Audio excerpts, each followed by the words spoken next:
Welcome to Geetha CC சமையல். இன்றைக்கி நம்ம பாரம்பரியமிக்க தட்டாம்பயிறு குழம்பு எப்படி செய்யலான்றதை பார்க்கலாம். வாங்க வீடியோக்குள்ளே போகலாம். ஒரு கடாய் நல்லா ஹீட் பண்ணிவிட்டு நல்லெண்ணெய் ஊற்றிக்கலாம்.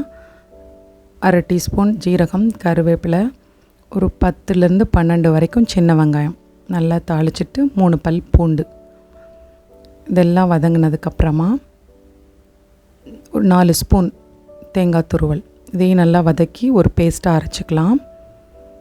மறுபடியும் கடாயை ஹீட் பண்ணிவிட்டு எண்ணெய் ஒரு 2 ஸ்பூன் ஊற்றிட்டு வெந்தயம் 1/2 டீஸ்பூன், ஜீரகம் 1/2 டீஸ்பூன், கருவேப்பிலை நல்லா பொரிஞ்சதுக்கப்புறம் சின்ன வெங்காயம் ஒரு 10 நல்லா வதக்கிட்டு இப்போது இதுக்கு தேவையான மசாலா சேர்த்துடலாம். குழம்பு மிளகாய்த்தூள் நான் ஒரே இதாக அரைச்சிருக்கேன். அது 4லேருந்து 5 ஸ்பூன் காரத்துக்கு ஏற்ப சேர்த்துக்கலாம். நீங்கள் மல்லித்தூள் தனியாக, மிளகாய்த்தூள் தனியாக அரைச்சிருந்தீங்கன்னா மிளகாய்த்தூள் 1/2 ஸ்பூன், மல்லித்தூள் 1/2 ஸ்பூன் சேர்த்துக்கலாம். மஞ்சள் தூளும் சேர்த்துட்டு இது நல்லா வதக்கிட்டு தக்காளியை நான் 2 தக்காளி நல்லா அரைச்சி சேர்த்துக்கிட்டேன்.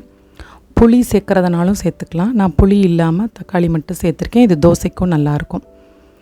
தேவையான அளவு தண்ணி ஊற்றிக்கலாம். கொஞ்சம் 2 மினிட்ஸ் விட்டுட்டு இப்போது அந்த தேங்காய் பேஸ்ட்டையும் சேர்த்துட்டு பச்சை வாசனை போகிற வரைக்கும் நல்லா கொதிக்க விடலாம். இப்போ மூடி போட்டுடலாம். தண்ணி தேவையான அளவு ஊற்றிட்டு மூடி போட்டுட்டு எண்ணெய் பிரிஞ்சு வர அளவுக்கு விட்டுடலாம். இதோடு நான் ஒரு முருங்கைக்காய் சேர்த்துருக்கேன். இதுவும் ரொம்ப டேஸ்ட்டாக இருக்கும். இப்போ வெயிட் பண்ணலாம். முருங்கைக்காய் வெந்துருச்சு. ஒரு நாள் ஃபுல்லாக நைட்டு ஊற வச்ச தட்டாம்பயிறு 3 விசில் வேக விட்டு சேர்த்துருக்கேன்.